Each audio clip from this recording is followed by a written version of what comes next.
하나님 말씀 마가복음 14장 3절입니다. 예수께서 베다니 나병 자 시몬의 집에서 식사하실 때에 한 여자가 매우 값진 향유 곧 순전한 나드 한 옥합을 가지고 와서 그 옥합을 깨뜨려 예수의 머리에 부으니 어떤 사람들이 화를 내어 서로 말하되 어찌하여 이 향유를 허비하는가. 이 향유를 300데나리온 이상에 팔아 가난한 자들에게 줄 수 있겠도다 하며 그 여자를 책망하는지라. 예수께서 이르시되 가만두라. 너희가 어찌하여 그를 괴롭게 하느냐. 그가 내게 좋은 일을 하였느니라.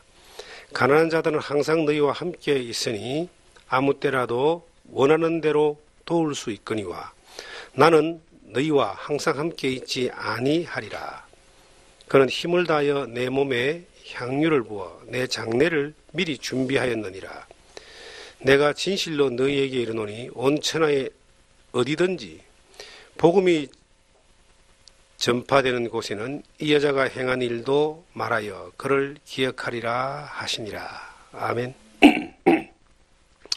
마가복음 14장 3절에서 이 9절의 말씀을 통해서 주님의 칭찬이라는 제목으로 하나님 우리에게 들려주시는 말씀 듣기를 원합니다. 이 세상에 살면서 주님의 칭찬을 받을 수 있는 삶이 뭘까? 천지를 지으신 하나님이 칭찬하시는 일이 뭘까? 굉장히 궁금하지 않습니까? 한 10여 년 전에 나온 책이 있습니다. 칭찬은 고래도 춤추게 한다. 사람도 칭찬받으면요, 기분도 좋고, 일도 더 열심히 하고 싶어지고, 또 더 잘하고 싶은 그런 마음을 가집니다. 자녀를 키워봐도요, 늘 요거도 묻고, 잔소리 듣고, 혼나는 애하고, 또 늘 칭찬 듣고, 격려받고 자라는 애하고 상당히 다릅니다. 긍정적인 아이가 되든지 부정적인 아이가 되든지 그것은 그가 외부로부터 특히 가장 가까운 사람으로부터 어떤 대접을 받느냐, 어떤 관계를 가지느냐에서 오는 것 같아요. 예수님이 이 세상에 오셔가지고 30세 때부터 33세까지 3년 반 동안 공생기간을 사셨다 그럽니다. 그런데 그 기간 동안 예수님과 늘 같이 함께했던 가장 가까운 데 있었던 사람들 12제자입니다. 조금 더 넓히면 70인의 제자, 조금 더 넓히면 이제 주님을 따라다녔던 많은 사람들이 되는데, 그런데 참 이상하게도 주님을 따라다녔던 사람들 가운데 칭찬 들은 사람이 그렇게 많지가 않습니다. 어떤 행위나 아니면 뭔가 헌신이나 뭔가 보여주는 노력을 예수님이 칭찬한 적이 없거든요. 예수님이 가장 크게 칭찬한 사람들을 보면은 예수님을 따르지 않았는데 예수님을 바로 믿었던 한 사람이 있습니다. 이 백부장이라는 사람인데 자기 종이 이제 병에 걸렸어요. 예수님께 나와서 예수님, 내 하인이 병에 걸렸는데 좀 낫게 해주세요. 예수님이 그래 가자 그랬더니 이 백부장이 오실 필요 없습니다. 말씀만 하십시오. 나도 내 밑에 이 부하들이 있는데 내가 말만 하면은 그들은 다 따릅니다. 예수님 말씀만 하시면 낫겠습니다. 정말 예수님이 말씀하셔서 그 하인이 나았어요. 그때 예수님이 그 백부장에게 야, 이스라엘 가운데도 그 백부장은 유대인이 아니었습니다. 로마의 군인이었습니다. 이스라엘 가운데서도 이만한 믿음을 본 일이 없다 하면서 그 사람의 믿음을 칭찬합니다. 그리고 또 한 번은 이제 베드로는 늘 예수님한테 혼이 났어요. 왜냐하면 성질이 급하다 보니까 한 발 앞서가려고 애를 쓰다가 늘 이렇게 책망을 듣는데 마태복음 16장에 보시면 예수님이 야, 너희는 나를 누구라 하느냐라고 물어봤을 때 모든 제자들이 머뭇거리고 있는데 베드로만이 고백합니다. 주는 그리스도시요 살아계신 하나님의 아들이십니다. 예수님이 야, 바요나 시모나 이를 네게 알고 하신 것은 혈육이 아니다. 하늘에 계신 네 아버지다. 하면서 칭찬하는 거예요. 내 반석 위에 이 교회를 세우리라. 그렇게까지 이제 그 신앙의 고백, 믿음을 칭찬합니다. 그리고 성경에 보면은 이제 칭찬받았던, 예수님께 칭찬받았던 그러한 내용들을 살펴보면은 그렇게 많지 않아요. 그런데 예수님이 장사되시기 전에 여러분이 너무나 잘 알고 있는 한 사건이 나옵니다. 이 베다니 문둥병자 시몬의 집에 식사하러 들어갔는데 한 여자가 기름을 300데나리온이나 되는 그 향유를 옥합에 담아서 기름이 되어 있는 그 향유죠. 향기 나는 기름. 예수님 머리 위에 부었다. 이 사건을 우리가 너무나 잘 알고 있죠. 요한복음에 보면은 이런 똑같은 비슷한 상황을 설명하면서 이름이 마리아다. 나사로의 누이 마리아다. 이렇게 이제 되어 있는데 여기는 이 본문의 말씀에는 여자의 이름이 없습니다. 그래서 이 여자가 마리아인지 아니면 또 다른 여자인지 신학자들은 상당히 많은 논쟁을 합니다. 저는 마리아든 아니든 관계는 없습니다. 어쨌든 이 사건이 한 여자가 300데나리온이나 되는 그 기름을, 향유를 가져와서 예수님 머리 위에 부었다라고 하는 겁니다. 우리가 지금 우리나라 상식으로서는 이해가 힘든 거예요. 왜 머리 위에 향유를 부을까? 이스라엘 그 당시의 풍습으로 볼 때는 손님을 맞이할 때 혹은 가장 극진한 사람을 대우할 때에 이제 발을 시킨다든가 발을 시키는 일들을 이렇게 손님을 맞이할 때 그렇게 합니다. 발을 시키고 음식을 나누고 그 다음에 이제 더 극진한 것이 이 향유를 머리 위에 부어주는 겁니다. 그리고 이 부어서 다른 성경에 보면은 그 자기 머리카락으로 발등이 흐르는 그 향유를 닦았다. 다른 성경에 그렇게 이제 기록되어 있습니다. 근데 그 사건을 보면서 깜짝 놀란 사람들은 예수님과 함께 있던 사람들입니다. 제자들을 비롯한 사람들이겠죠. 특별히 제자들이 깜짝 놀란 겁니다. 그 귀한 이 향유, 옥합에 가득 들은 그것이 가격이 얼마 되느냐니까 성경에 보니까 300데나리온이라고 기록되어 있습니다. 5절에 이 향유를 300데나리온 이상에 팔아 가난한 자들에게 줄 수 있었겠노라 하며 그 여자를 책망했습니다. 야, 이게 값이 얼만데 그것을 예수님 머리 위에 부어서 흘러가서 다 없애버리느냐라고 막 화를 내면서 분노하면서 책망하면서 아까워하기 시작했습니다. 요 성경의 사건을 보면은 이 베다니의 나병 자 시몬의 집에 이 여인이 원래 살았던 사람은 아닌 것 같아요. 그리고 초대받았던 사람도 아닌 것 같아요. 그런데 예수님을 주님으로 믿고 따랐던 사람입니다. 그리고 예수 그리스도가 자기가 예루살렘에 올라가서 죽으시고 해를 당하시고 부활하셔야 되는 것을 여러 번 제자들에게 말씀을 했어요. 마태복음 16장에서부터 시작해서 예수님이 제자들에게 예루살렘에 올라가서 해 받으실 것에 대해서 죽으시고 부활하실 것에 대해서 계속 말씀하시는데 아무도 그 말씀에 대하여 제자들이 깊이 듣거나 믿지 않았습니다. 그들이 믿었다면 예수님이 죽었을 때 도망가지 않고 부활을 기다렸겠죠. 그런데 예수님이 십자가에 죽었을 때에 피 흘려 돌아갔을 때에 무덤에 장사됐을 때에 제자들은 다 도망가고 없었습니다. 부활을 믿지 않았기 때문에. 예수님의 부활을 가장 먼저 본 사람도 마리아라고 하는 사람, 마르다라고 합니다.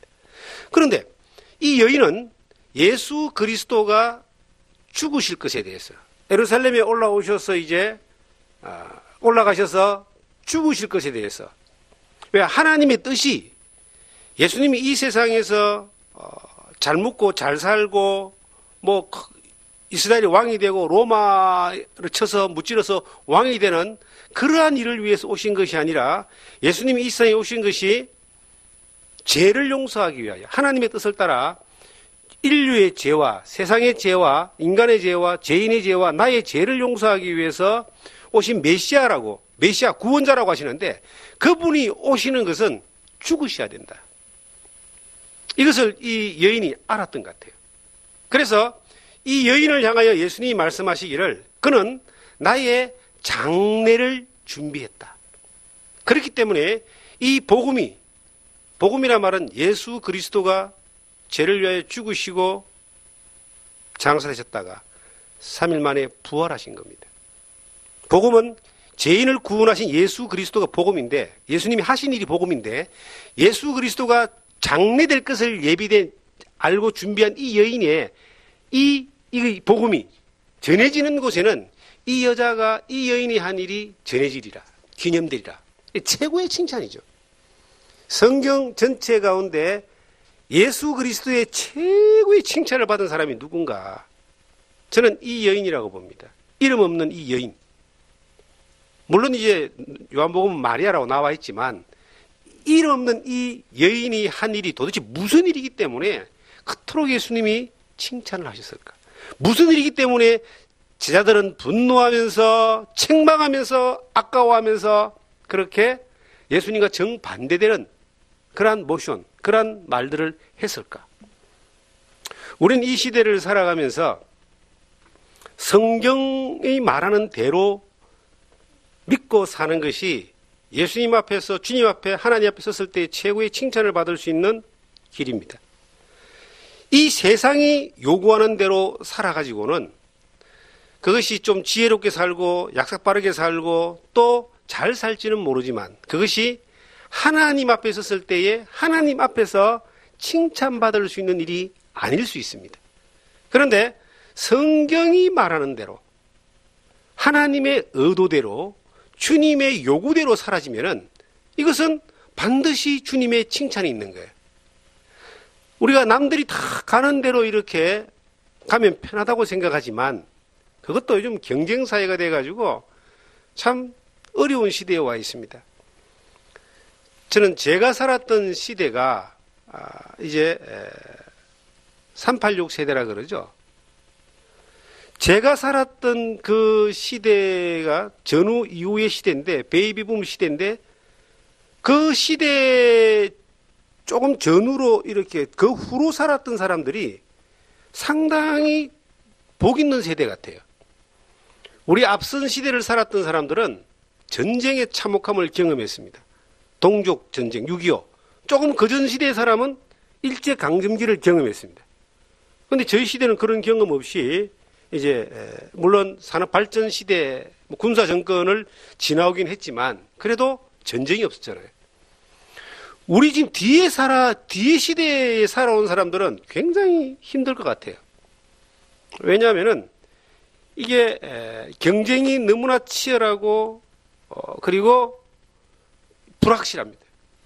아마 우리 다음 세대는 참 더 힘든 시대가 아니겠는가 하는 생각을 해봅니다. 그런데 모든 사람들은 잘 먹고 잘 사는 게 목적입니다. 애들이 그렇게 공부를 하고 유학을 가고 훈련하고 하는 이유가 뭘까?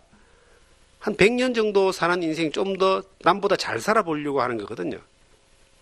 그렇게 잘 살아보려고 애를 쓰는데 아무리 잘 살아본들 결과가 과연 뭘까요?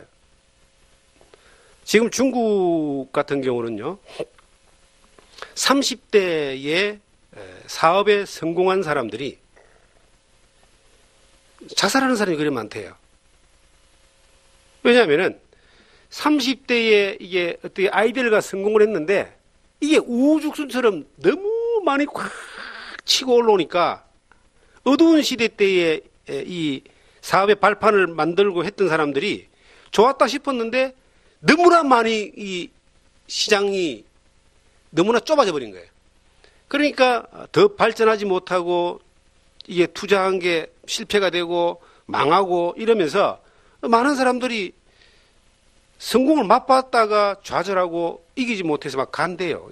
뉴스판에 그런 내용을 제가 봤는데 정말 다행스럽게 40대, 50대, 60대까지 뭐 잘 돼가지고 큰 영화를 누렸다고 해본들 결론이 어느 날 생명이 마감하는 어느 날이 온다는 겁니다.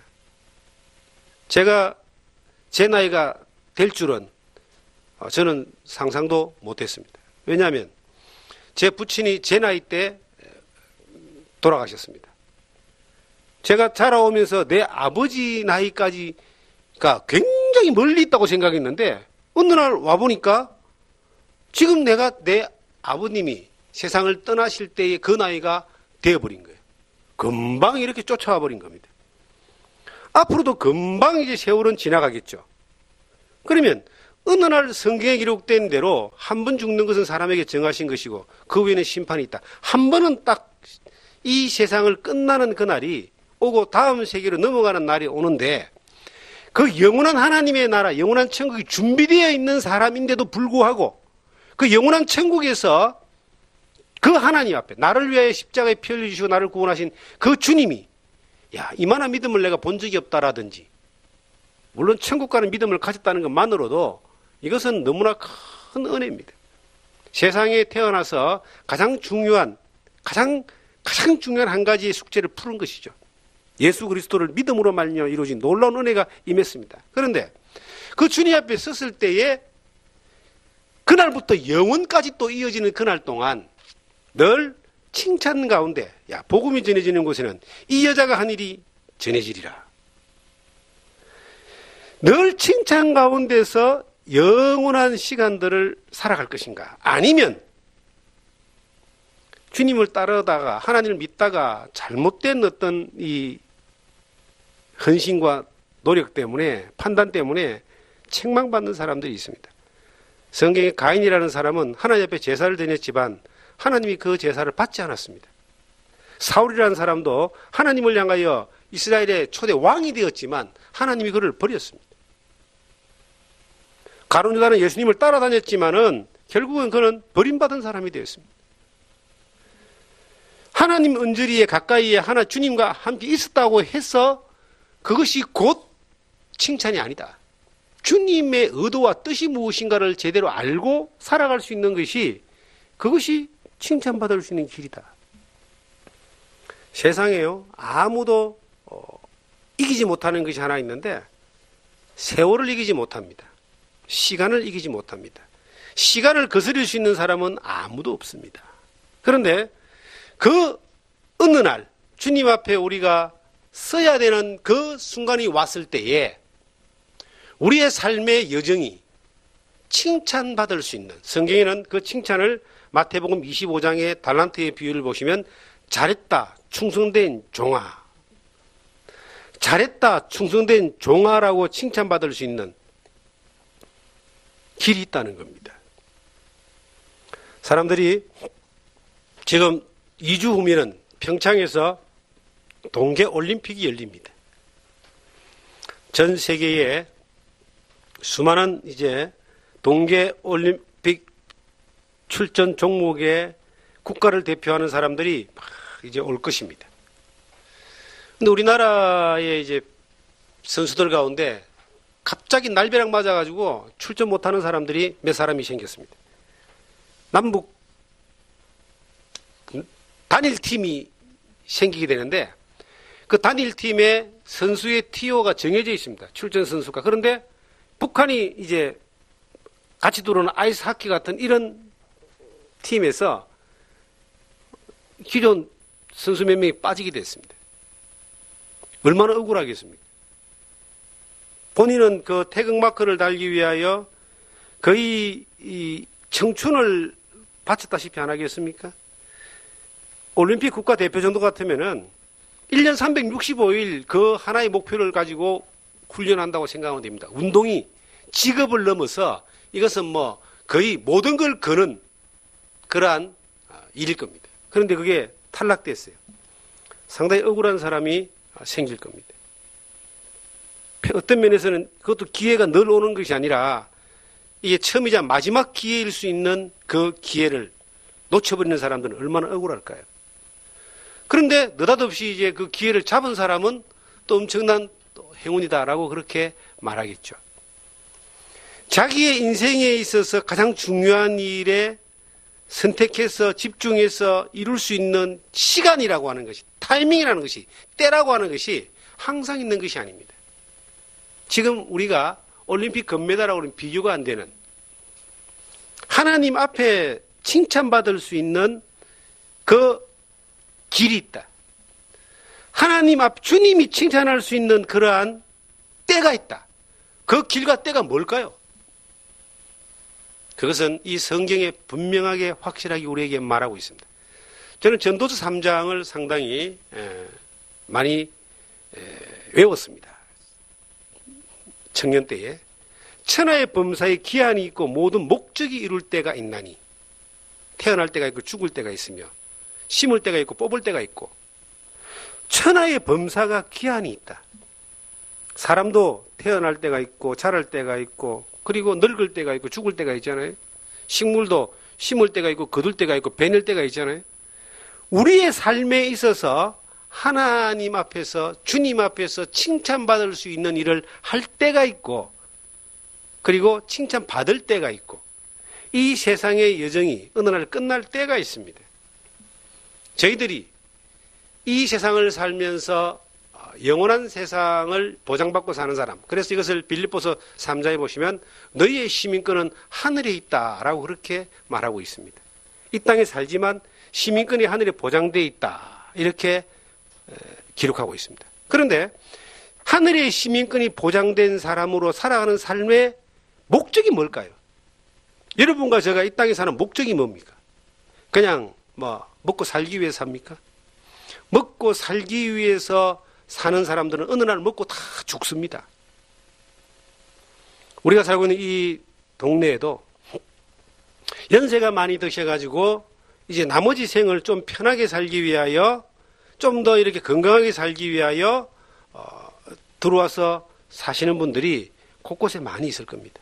근데 그분들이 편하고 그리고 건강하게 살기 위하여 애를 쓰고 사는데 결론은 뭐냐면 어느 날 죽는다는 겁니다. 그건 우리도 마찬가지입니다. 우리라고 해서 이 세상의 육체의 생명이 마감되는 것이 비켜가지 않습니다. 영생이 보장되어 있지만, 부활에 대한 약속을 믿지만 한번 우리가 겪어야 되는 과정입니다. 그런데 이 오늘이라는 우리의 생에 살아가고 있는 이 삶의 순간 가운데서 우리가 하나님 앞에서 칭찬을 받을 수 있는 삶의 모습이 뭘까? 저는 우리가 할 수만 있으면은 하나님 앞에 칭찬받는 삶을 살기를 원합니다. 이런 사람의 믿음을 본 적이 없다. 그리고 이 복음이 전해지는 곳에는 이 여자가 한 일이 꼭 전해지고 기념될 것이다 라고. 이 땅에서도 칭찬받고 영원한 주님 앞에 섰을 때도 칭찬받을 수 있는 일이 뭘까? 그것은 주님이 의도하시는 것이 뭔가를 우리가 아는 겁니다. 그리고 그것을 따라 선택하여 순종하는 겁니다. 한번 예를 들어 보겠습니다. 이 성경의 말씀을 보면은 이제 식사를 하는 자리에 여인이 느닷없이 들어왔습니다. 초대받은 여자가 아닌 것 같아요. 그런데 옥합이라고 하는, 옥합은 항아리다, 항아리. 기름을, 향유를 담는 항아리를 옥합이다. 거기에 나드 기름이라고 하는 아마 기름의 종류인 것 같아요. 아주 고급스러운 그 향유를 가져왔는데 이 병이 밀봉이 되어 있는 것 같습니다. 오래 보관하기 밀봉을 시키는 것 같죠? 그래서 깨트렸습니다. 향유를 깼다 그러거든요. 깨트려서 예수님 머리 위에 쫙 부었습니다. 이게 쭉 흘러가지고 예수님 먹은 것도 아니고 흘러서 땅바닥으로 쭉 내려가 버렸습니다. 옆에 같은 식탁에 앉아있던 제자들이 또 사람들이 깜짝 놀라는 겁니다. 야, 저걸 왜 예수님 머리 위에 붓지? 이해가 안 가. 저거 팔면 300데나리온이야. 300데나리온이라고 하는 정도가 이상이라 그랬거든요. 300데나리온 이상의 가치. 그러잖아요, 우리가. 차가 있다. 차가 저게, 얼마짜리다. 가치가 나오잖아요. 3천만 원짜리 이상. 5천만 원대. 가치가 나오죠? 그 향유의 가치가, 일반적인 가치가 300데나리온 이상 된다라는 거죠. 왜 이걸 허비하느냐? 300데나리온이 어느 정도 되느냐면은, 한 사람이, 건장한 한 사람이 하루 동안 일한 품삯이 1데나리온입니다. 1데나리온. 우리가 어느 정도 가치냐면요. 예수님이 들에서 말씀을 전하는데 먹을 게 다 떨어졌어요. 그래서 제자들이 걱정인 거야. 아이고, 이 많은 사람들을 먹이려면은 200데나리온이나 되는 돈이 필요한데 라는 말씀이 나와요. 요한복음 6장에 보시면 200데나리온이라면은 어느 정도 사람을 먹일 수 있느냐. 그때 예수님이 어린아이가 가진 물고기 2마리와 떡 5덩어리로 5,000명을 먹이고 12바구니를 남겼다 그랬거든요. 5,000명을 먹이고 그 남자만 5,000명을 먹이고. 그러면 이스라엘 그 구약 시대에는 여자하고 아이 20세 이하의 아이는 수로 치질 않습니다. 남자만 5,000명이면 곱하기 뭐 1을 3을 하면요 15,000명. 15,000명 정도를 먹이는데 필요한 돈이 그 당시 200데나리온이었어요. 그러면 300데나리온은 그거보다 훨씬 더 한 50% 더 높죠. 한 25,000명 정도 먹일 수 있는 그러한 값어치. 이것이 우리나라 현재 화폐 가치로는 뭐 정확하게 계산이 어떻게 될지 모르겠지만 한 사람당 1당이 1데나리온입니다. 요즘 난리를 하는데 기술 없는 사람 쓰는데 1당이 10만 원입니다. 그러면 300데나리온 같으면은 우리나라 돈으로 계산하면 얼마일까요? 10만 원 곱하기 300, 3천만 원입니까? 그 정도 되는 가치를 예수님 머리 위에 부었다는 겁니다. 그러니까 깜짝 놀라죠. 다른 방법으로 하고 이거는 좀 이걸 내가 먹겠다는 것이 아니라 이 아까운 걸 내가 먹겠다는 것이 아니라 이걸 팔아서 가난한 사람에게 주면은 얼마나 많은 더 효과가 나겠느냐. 왜 그렇게 협의하고 잘못했느냐 하면서 책망을 하기 시작합니다. 그런데 예수님이 얻어놓은 뭐냐. 그들의 책망과는 전혀 다른 내용을 이야기합니다. 성경을 본문을 보겠습니다. 5절에 이 향유를 300데나리온 이상에 팔아 가난한 자들에게 줄 수 있겠도다 하여 그 여자를 책망하는지라. 예수께서 이르시되 가만두어라. 너희가 어찌하여 그를 괴롭게 하느냐. 그가 내게 좋은 일을 하였느니라. 가난한 자들은 항상 너희와 함께 있으니 아무 때라도 원하는 대로 도울 수 있거니와 나는 너희와 항상 함께 있지 아니하니라. 그는 힘을 다하여 내 몸에 향유를 부어 내 장례를 미리 준비하였느니라. 이 말의 뜻이 뭘까요? 이 말이 어려운 말입니다, 여러분. 사건을 이해하고 보면은 이해가 되지만 이 말 자체가 상당히 이게 좀 어려워요. 그런데 이 말의 내용은 이것입니다. 야, 너희가 책망을 하는 그 사람을 가만히 내버려 둬라. 그는 잘못한 게 없다 이 말이에요. 가만히 내버려 둬라. 그를 괴롭게 하지 마라. 그는 내게 좋은 일을 했다. 너희가 볼 때는 흡의한 것 같지만 그는 주님에게 자신에게 좋은 일을 했다 그런 거예요. 우리가 신앙생활을 하면서 주님에게 하나님에게 책망받지 않고 칭찬받을 수 있는 일의 첫 번째 조건이 뭔가? 주님이 좋아하는 일을 하는 거예요. 세상이 요구하는 일이 아니라 주님이 좋아하는 일을 하는 겁니다. 주님이 뭘 좋아하느냐? 주님이 300데나리온 되는 걸 갖다가 예수님 머리에 붓는 것을 좋아하셨다는 거예요.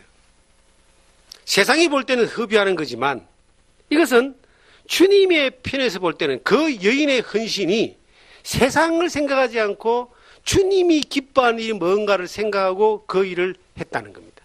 세상에서 볼 때는 흡의라고 생각하지만 주님이 볼 때는 이것이 옳은 일이다. 기뻐하는 일이다. 주님이 원하는 일이다라고 판단했기 때문에 그 일을 하는 것입니다.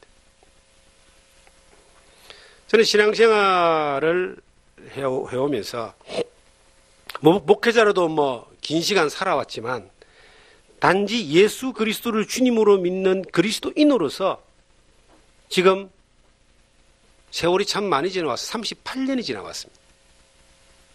그런데 늘 생각하는 삶 가운데 우리는 부족하고 또 연약하고 그리고 늘 넘어지고 늘 유혹받고 늘 선택해야 되는 연약한 가운데 살지만은 선택의 기준을 하나를 가지고 있는 거예요. 그렇게 살든 못 살든 관계없이 삶 가운데 무엇을 선택해야 되는가에 대한 기준에 대해서는 절대적인 걸 하나 가지고 있습니다. 그게 뭐냐면 주님이 원하는 것이 무엇입니까? 성경 마태복음 6장 33절의 말씀이 어느 날 제게 믿어지고 난 이후에 그 말씀은 평생에 믿어지는 능력의 말씀. 내가 믿어졌기 때문에 그 말씀이 능력의 말씀이 되더라고요. 믿음대로 되더라고요. 그게 뭐냐니까 너희는 먼저 그의 나라와 그의 의를 구하라. 그리하면 이 모든 것을 너희에게 더하여 주시리라. 이 말씀입니다. 이게 늘 믿어지니까 그 말씀이 능력이 되더라고요. 믿어진 대로 하나님이 역사하는 것들을 참 많이 평생 이렇게 경험하고 살고 있습니다. 그런데 먼저 항상 선택의 기준에 먼저가 뭐냐? 주님의 기뻐하는 일이 무엇입니까? 이 예수님이 모든 사람이 책망하고 그리고 한심하게 생각하고 왜 이걸 흡의하느냐라고 그렇게 분노했다는 말도 성경에 나와요. 다른 성경에 보면, 마태복음에 보면은. 그런데 예수님은 야, 가만히 둬. 너희가 몰라서 그렇지 이 여인이 한 일은 내게 가장 좋은 일을 했어. 세상이 뭐라고 하든 간에, 세상의 기준이 뭐라고 하든 간에 주님이 기뻐하시는 일을 선택할 수 있는 이것이 칭찬받을 수 있는 첫 번째 조건이다. 우리가 지금 여기에 이제 참 여기 골짜기잖아요. 이 골짜기에 예배당을 지으려고 합니다. 어저께 이틀 전에 이제 설계하신 분이 디자인하신 분이 다녀가셨어요. 그분하고 이래 대화가 이래 통합니다. 보는 눈이 다른 거예요. 저는 제가 생각했던 것보다 이분이 디자인해서 이 교회를 이렇게 건축하는데 헌신을 하면서 준비하는 것이 수준이 저하고는 다른 거예요. 저는 보는 게 별로 없잖아요. 뭐 건물을 짓는다라고 하는 것에 대한 안목이 없잖아요. 그냥 편리성. 그리고 뭐 소박한, 그리고 비용도 적게 드는 이런 것을 이제 추구하는데 이분이 보는 눈은 또 다른 거예요. 저는 그분이 하나님이 은사를 주신 분이고 달란트가 있는 분이라고 인정을 합니다. 보는 눈이 다른 거예요. 편리성과 뭐 소박함과 효율성, 뭐 저비용 이런 것들보다는 이분은 하나님의 이 복음을 전하는 데에 어느 긴 안목으로 봤을 때 건물을 기왕에 지을 것 같으면은 정말 하나님께 쓰임받는 그런 건물을 짓고 싶고, 그리고 비용 면에서도 전문적인 것을 가지고 최대한 이것을 만들어가면은 훨씬 저비용으로 효율성 있게 그리고 아름다운 건물을 지을 수 있다. 어떻게 설계하고 디자인을 내느냐라고 하는 것이 뭐 이건 그분의 어떤 능력이지만 이야기를 쭉 듣다 보면은 야, 역시 은사가 다른갑다. 만약에 이런 분을 내가 다른 사람에게 비용을 지불해서 컨설팅 해가지고 이걸 진행을 한다면은 더 몇 배나 되는 돈을 주고도 힘든데 본인이 헌신을 한다는 거예요. 헌신을.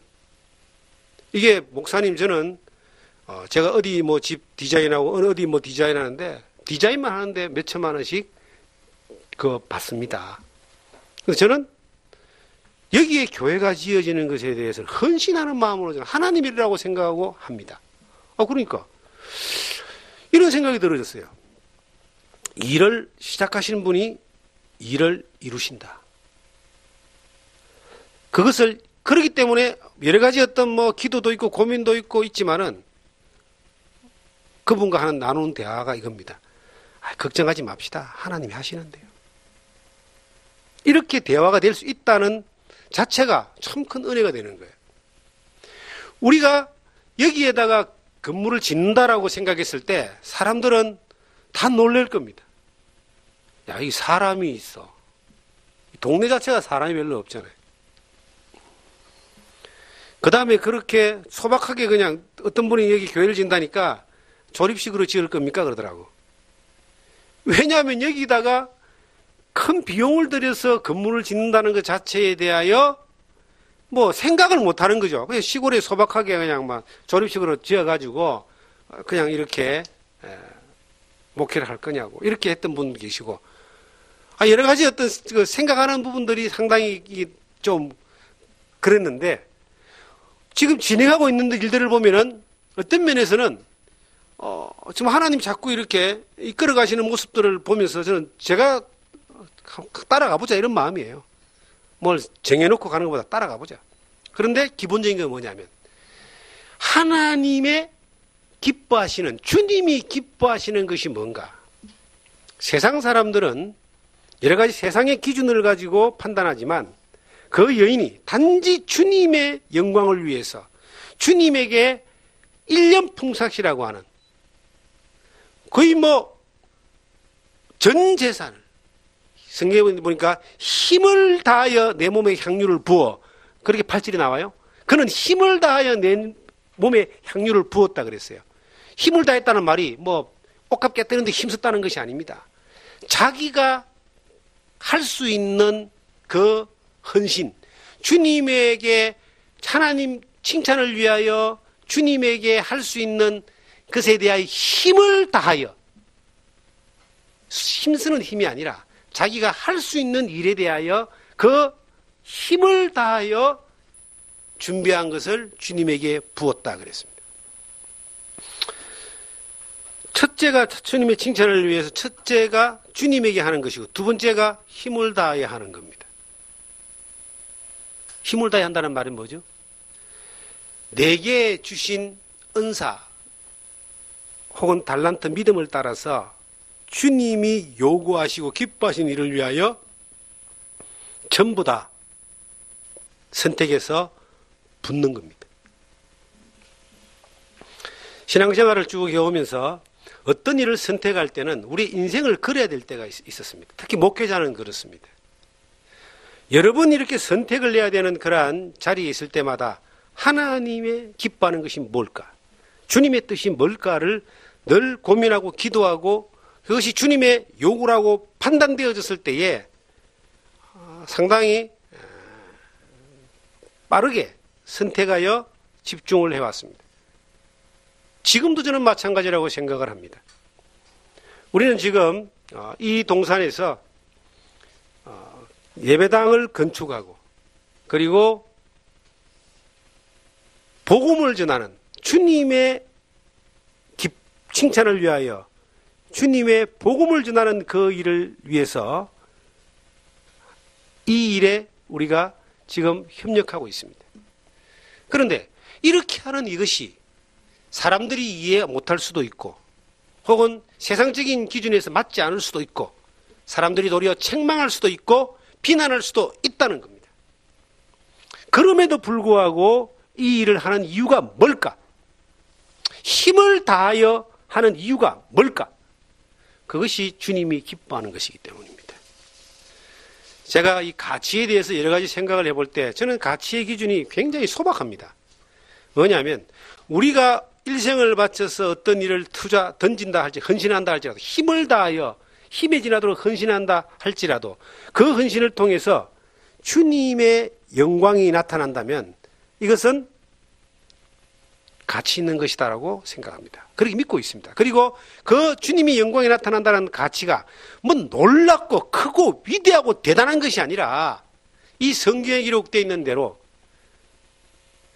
내 장례를 준비했다는 겁니다. 내 장례. 장례란 말은 죽음을 이야기합니다. 여기 보니까 8절에 그는 힘을 다하여 내 몸에 향유를 부어 내 장례를 미리 예배했다. 이 장례가 앞으로 올 미래가 아니라 장례식. 예수님이 죽으시는 걸 이야기하는 거예요.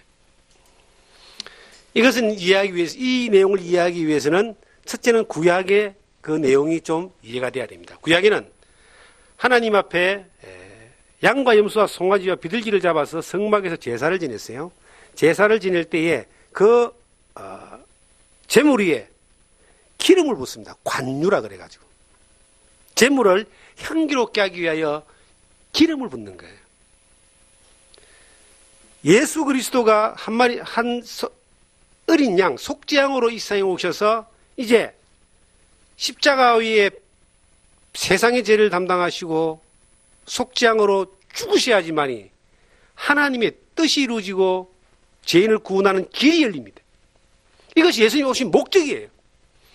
그런데 그 장례를 위해서 예수 그리스도에게, 어린 양에게 향유를, 기름을 붓는 거예요. 이 여인은, 다른 사람은 다 이해하지 못했어도 이 여인은 예수님이 왜 이 세상에 오셨는가를 알고 있었다는 거예요. 뭐하러 오셨는가? 복음의 핵심은 예수님이 죽으심이에요. 예수님이 이 세상에 오셔가지고 죽지 않았다면, 십자가 위에서, 그것도 죄 없는 예수님이 세상 죄를 담당하고 죽지 않았다면 아무도 구원 못 받습니다. 복음이란 건 없습니다. 예수님이 오신 목적이 구원자로 오셨어요. 한 마리 어린 양으로 오셨어요. 속죄양으로 오셨어요. 제자들은 이해하지 못했고 예수님의 옆에 함께 식사를 하던, 함께 식사를 할 정도 같으면 굉장히 가까운 사이입니다. 저는 여러 사람들하고 식사를 하지만 모르는 사람들하고 밥 먹을 때는요, 별로 밥맛도 별로 없어요. 저 밥 먹을 정도 같으면 식구 그러잖아요. 식구. 밥을 함께 먹는 사람이 식구라는 거예요. 식사를 함께 할 정도 같으면 가깝고 친한 사람들이 이렇게 둘러앉아 식사를 하는 거예요. 그런데 그 식사하는 사람들 중에 한 명도 예수님이 죽으심에 대하여 준비한 사람이 없다는 거죠. 3년 동안 예수님을 따라다녔지만 예수님이 왜 오셨는가에 대해서 이해를 못한 거예요. 예수님이 오신 목적이 좋은 말 가르치고 훌륭한 말 가르치고 사는 방법 가르치려고 오신 것이 아닙니다. 유대인들은 요한복음에 보시면요, 예수님을 모셔다가 왕으로 삼으려고 했어요. 그런데 예수님이 그걸 알고 산으로 가셨다 그랬습니다. 예수님은 이 세상의 임금이 되려고 이 세상에 오신 분도 아닙니다. 예수님 당시 로마의 지배를 받았기 때문에 유대인들은 로마에서 우리를 구원해 줄 그 메시아, 왕을 기다렸지만 예수님이 그걸 원하지 않고 피해 가셨습니다. 예수님이 이 세상에 왜 오셨습니까? 3년 반 동안 주님을 따라다녔던 그 사람들도 그 예수님을 이해를 못한 거예요. 그냥 맛있는 거 먹으면서 주님 따라다니면서 주님 옆에서 떨어지는 부스러기나 먹고 말입니다. 주님이 왕이 되면은 베드로, 요한, 야고보도 하나는 뭐 우정성, 하나는 자정성, 높은 자리 차지하려고 로비도 하고 싸우기도 하고 다투기도 하고, 성경에 그런 말씀이 참 많이 나와요. 그래서 예수님이 하도 답답하니까, 야, 낮은 자가 되어라. 섬기는 자가 되어라. 어떤 이 되고자 하면 섬기는 자가 되라. 계속 그렇게 말씀하셨어요. 그래도 못 알아먹어요. 예수님이 이 세상에 왜 오셨냐는 겁니다. 정치적으로 로마에서 해방하기 위해서 오신 것도 아니고, 좋은 말들을 가르치고 잘 살기 위해서 가르치는 그러한 분으로 오신 것도 아니고, 도덕이나 윤리를 가르치는 분도 오신 것도 아닙니다. 예수님이 왜 오셨습니까? 예수님이 오신 것은 죄인을 구원하러 왔습니다. 아들을 낳으니 이름을 예수라 하라. 이는 그가 자기 백성을 저희 죄에서 구원할 자라. 보라, 세상 죄를 지고 오는 하나님이 어린 양이다 라고 하셨던 말씀처럼 예수님은 죄인을 구원하기 위해서 오셨어요. 구원하기 위해서 오시다면 무슨 일을 하셔야 되는가? 예수님은 죄 없는 몸으로 십자가에 매달려 죽어야 되는 겁니다.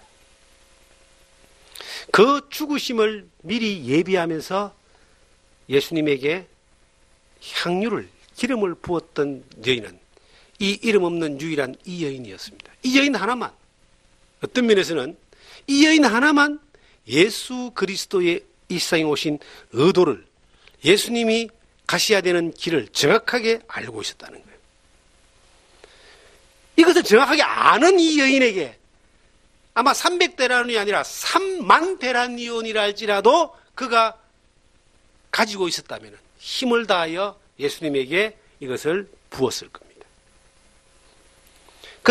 제자들은 단지 300데나리온을 가난한 자에게 이것을 팔아서 300데나리온 이상을 만들어서 가난한 자를 주면은 더 칭찬받고 좋은 소리 듣고 더 구절이 됐다면 더 좋지 않았을까라고 생각하면서 책망했는데, 예수님의 생각은요, 예수님은 천하보다 귀한 분이죠. 천지를 지으신 분이잖아요. 예수님하고 300데나리온하고 이거 가치가 됩니까? 이거는 아마 몇 경조와 1원하고 가치하고 같을 거예요. 그런데 그 예수님의 가치와 예수님이 오셔서 하실 일에 대한 정확한 믿음의 이해가 있었던 이 여인은 힘을 다하여 옥합을 준비해서 예수님에게 붓는 것이, 이것이 너무나 그에게는 그 헌신이라고 해요. 헌신. 자기에게 허락된 것을 가지고 주님에게 전부 부어드리는 것이, 주님의 장례를 예배하는 것이, 이것이 복음을 예배하는 이것입니다. 이것이 그에게는 가장 소중한, 선택해도 아깝지 아니하는 가장 확실한 투자였어요. 신앙생활은 투자입니다.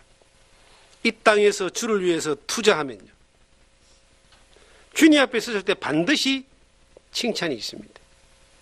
사람들은요, 뭐 주님을 위해서 뭔가를 하면 주님이 나에게 뭘 해주시겠지, 이 상당히 종교적인 어떤 그런 생각입니다. 내가 이만큼 하면은 뭔가를 지성이면 감천이라고 뭔가를 주시겠지, 드리면 하나님이 해주시겠지. 상당히 어떤 면에서는 계산적이고 상당히 종교적입니다.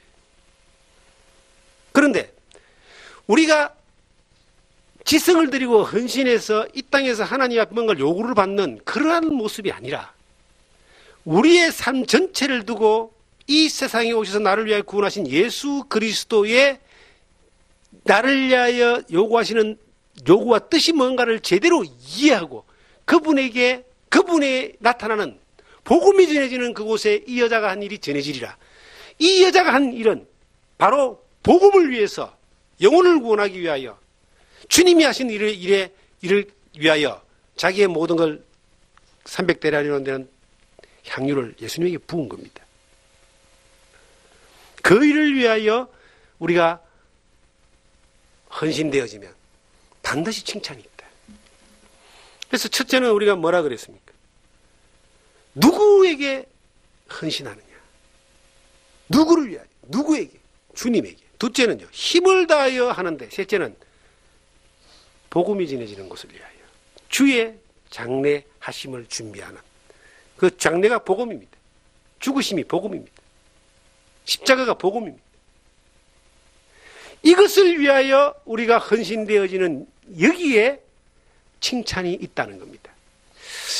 우리가 이제 이 기독교가 우리나라에 지금 1000만 이상의 기독교를 믿는 사람들이 있습니다. 그러니까 기독교 국가라고 하는 영국도 지금 기독교인의 비율이 10%가 안 된다 그래요. 미국 같은 경우는 이제 뭐 기독교인 비율이 20% 조금 뭐 넘죠. 우리나라가 기독교 국가가 아닌데도 기독교인의 비율이 20%가 넘습니다. 지금 5천만 정도 넘었다는데 가톨릭도 한 500만 되거든요. 그 신교 합치면 1500만 정도, 한 약 30% 정도가 하나님을 믿고 예수님을 믿는다라고 하는 기독교인이다라고 합니다. 기독교가 이 땅에서 뭘 해야 될까요? 교회가 무슨 일을 해야 될까요? 저는 이 성경을 보면서 답을 찾습니다. 예수님은 어려운 사람도 도와주고 병자도 낫게 하고 그리고 힘든 사람들도 구제하고 여러 가난한 사람들을 먹이고 배고픈 사람들을 먹이고 그렇게 했습니다. 다른 말로 하면 예수님이 사회에 구제사업도 하고 요즘 말하는 봉사도 했습니다. 그런데 예수님이 그거 하러 이 세상에 오셨냐 하는 겁니다. 그거 하러 오신 것이 아니라 예수님은 죄인을 구원하러 오셨습니다. 우리가 교회가 구제사업도 하고 봉사도 해야 됩니다. 왜냐하면 세상의 빛이라고 했기 때문에, 너희 착한 행실로 하나님께 영광을 돌리라고 했기 때문에 우리가 그 일을 해야 됩니다. 저도 할 수만 있으면 봉사하고 구제하고 섬기고 하는 일들에 대하여 일상적으로 행하고 있습니다. 그런데 교회가 그 일을 위하여 존재하는가, 여기에 대한 우리가 생각을 해봐야 됩니다.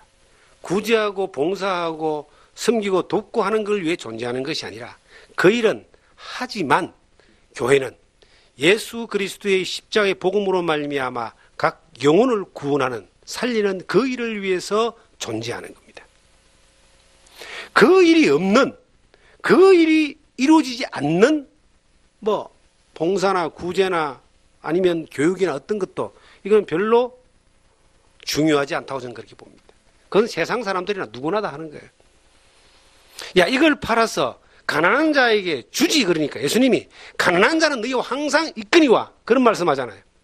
가난한 자는 너희와 항상 있거니와.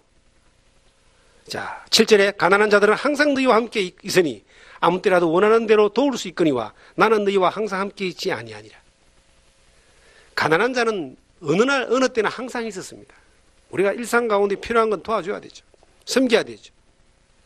당연한 겁니다, 이것은. 그러나 그것이 목적은 아니다. 목적은 뭐냐?